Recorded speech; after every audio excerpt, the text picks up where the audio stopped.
Hi, Chris here with the Teclast X80 Plus Atom X5 Z8300 powered 8-inch tablet.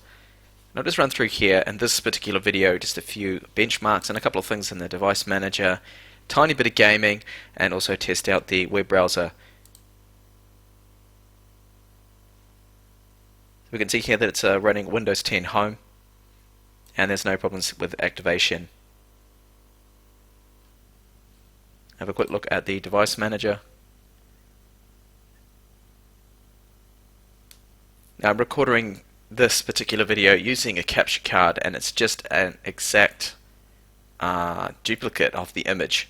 So it's 1280 by 800 resolution that I'm recording. It's been upscaled to 1080p. So it should reflect the performance of how the tablet's running, exactly how I'm seeing on the screen. So the driver it has is a Samsung BWB C3R, which is good to see because often the likes of the Chewy VA8 Plus or the Onda or the Cubiwork 8, they're all using BWin drives, which are particularly slow and not very good at all. I'll just show you the drive speeds. You can see here that I just ran a couple of benchmarks. So here's the internal storage speeds. So the write speed of 38 isn't particularly good, but do take into account that the Surface 3 that has the Atom X7 in it, it gets around about this write rate here, around about 40 megabytes per second. The 4K speeds here, they're not bad at all for an eMMC drive. And the other test I did do was I tested out the Microsd card slot, and it is a high-speed slot, so it will support up to 100 megabytes or even over if your Microsd card supports that. This was a particularly slow card that I used, not entirely speedy, this one. It's only an 8 gigabyte card that I had in there. So if I quickly go back, the last thing on the device manager, and just show you that the wireless chipset we're using is the very common Realtek. So that is only wireless N, 150 megabits per second, 2.4 gigahertz band.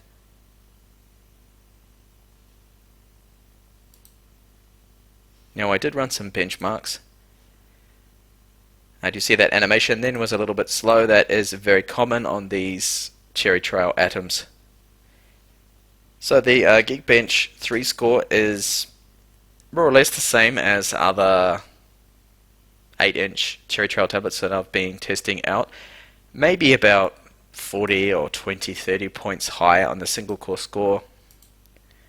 The iStorm 1.2 score is a good 1500 or 1000 points higher than other tablets I have tested out. And this is the CloudGate 1.1 score. Slightly higher again than the likes of the Onda 820 WCH. Definitely faster than that one, I think. And PC Mark 7 score. Similar score really to other Cherry Trail tablets.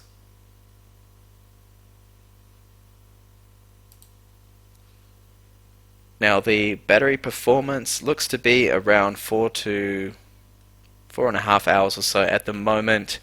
I'm using Battery Bar Pro here. It's giving me a current remaining time of 4.5 hours and a full runtime of 5.5. I'm actually running the screen brightness at only 25%, so around 50% brightness. You're looking, I think, around 4 hours, which sounds about right really for the battery size. This has a 4000 milliamp hour battery in it there. So I'm just going to test out now the gaming performance, but actually before I do that I'll just show you HW info. If that loads up for me. So temperatures, I've run 3D Mark tests and everything like that at the moment, pushing the tablet reasonably hard, actually been charging it at the same time, and thermals up to 80 degrees, but it hasn't triggered any thermal throttling. So it doesn't seem to be too bad at the moment. You can see along here, thermal throttling, no, nothing's happened there. And it doesn't seem like it's going to really get any hotter than about 80 degrees. Still quite warm, of course, 80 degrees for a passively cooled tablet, but most of the Atom X5 8300s get up to around 85, so this isn't too bad. It's slightly cooler than those ones. So I'll move on now and test out a bit of gaming on the tablet. So I'll now test out some Asphalt 8 Airborne and see how that runs. This is a Windows Store game.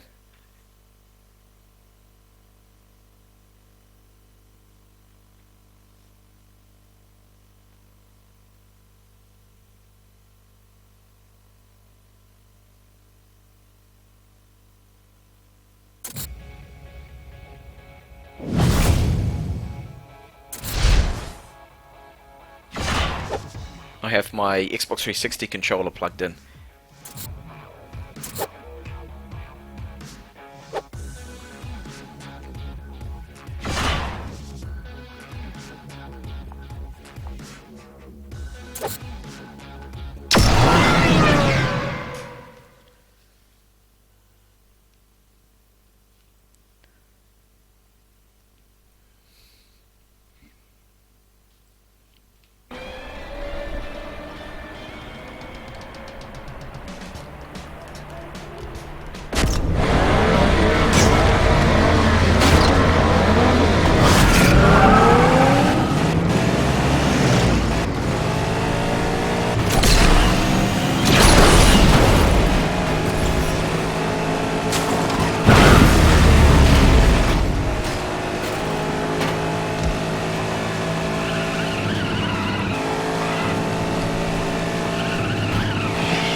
So you can see there that this game, at least the store game, runs just fine. It's running in 1280 by 800, medium settings, and not a problem. And this is, of course, Modern Combat 5 Blackout.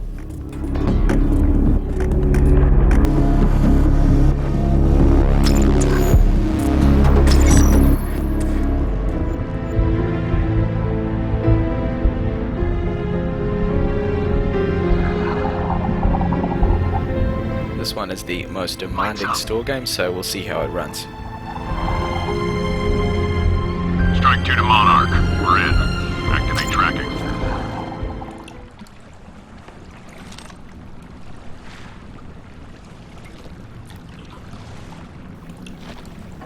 Using my mouse to control this.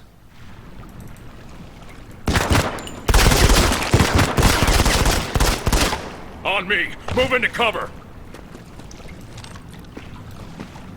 But I'm going to have to switch to using the touch controls actually, because this is not running very well with the mouse.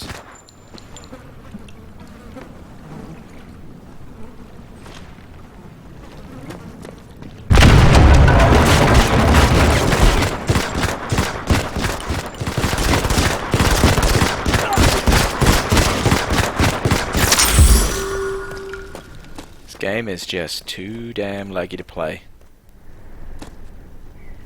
Strike 2 to Monarch. Target eliminated. Confirm extraction location. Over. Hold up. Come on. Let's go.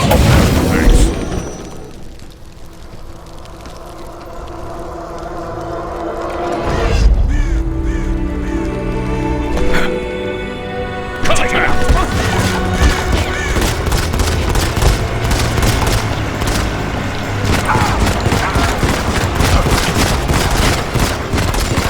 Every other Atom Z8300 runs is just the same, so it's just a bit of a slideshow here and extremely frustrating to control.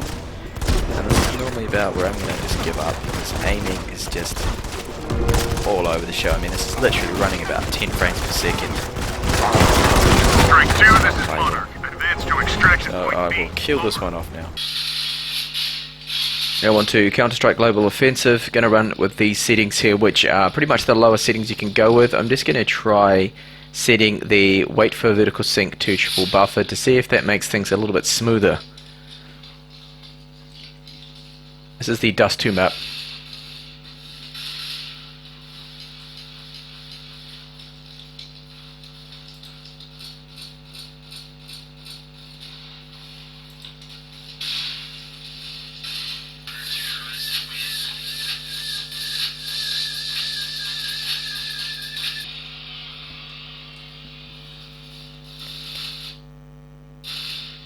Wow, it completely just jammed up there.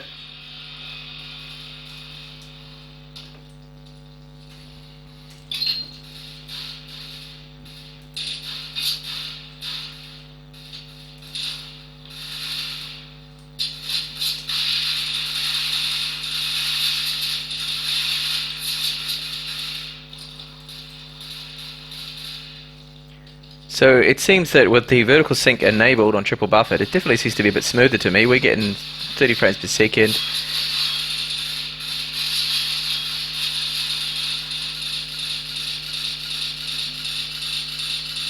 But we're getting also big lockups here. I don't know what is going on. That is completely frozen up on me here. And this happened. CSGO crashed on me. So not good at all, but until this happened, the frame rates were actually some of the better ones I've seen for 800 x 600 on an Atom X5 Z8300. So I'm going to have one more go and let's see if it can run without crashing.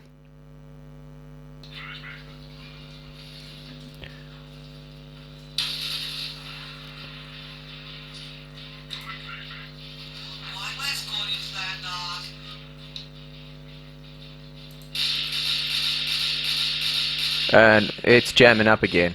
Look at that. 5 frames a second.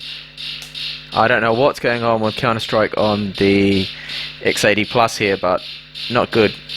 Must be something wrong with my unit. I don't have enough time to troubleshoot this one, but not good at all. And lastly, I'm just checking out some 4K videos, streaming this over YouTube. I'm running the stats there. You can see that there's no drop frames. Oh, but it's running in HD 1440p. Okay, so now I'll increase that to 4K. You can see here now the resolution. Make that full screen, of course. And we've had 6 drop frames.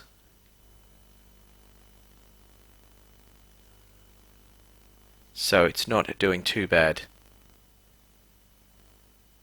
But it seems actually my internet connection's not keeping up with it really. So just pause that for a second. Now I turned the sound off because YouTube will give me some copyright issues which I don't want. So you can see there, yeah, 4K is playable. So overall, it's not a bad tablet. The performance is as expected for an Atom X5 Z8300. You can play a few store games, you can play some older games, but when it comes to things like Counter-Strike and that Modern Combat 5, too demanding for it. And you just have to remember, really, it's a under sub $100 tablet. It can only do so much, but overall it's not too bad. One thing I don't like particularly is the gap between the glass touchscreen and the IPS panel below. It's rather large, one of the largest I've seen, around probably about 2.5 millimeters. If you see my unboxing video of this model, you'll see that the gap is quite large there. But other than that, the temperatures are good. It gets up to 78 degrees gaming, not up to 85 like some of the other ones, so temperature's okay. And overall, for the money, I don't think it's too bad of a choice, but I would check out the Chewy VA8 Plus. I think that's slightly better, even though you do have that USB Type-C port, which is a bit of a pain because you need adapters. Okay, so thanks for watching the video, and hopefully I'll see you back in the channel with more up and coming videos that I'll have coming soon.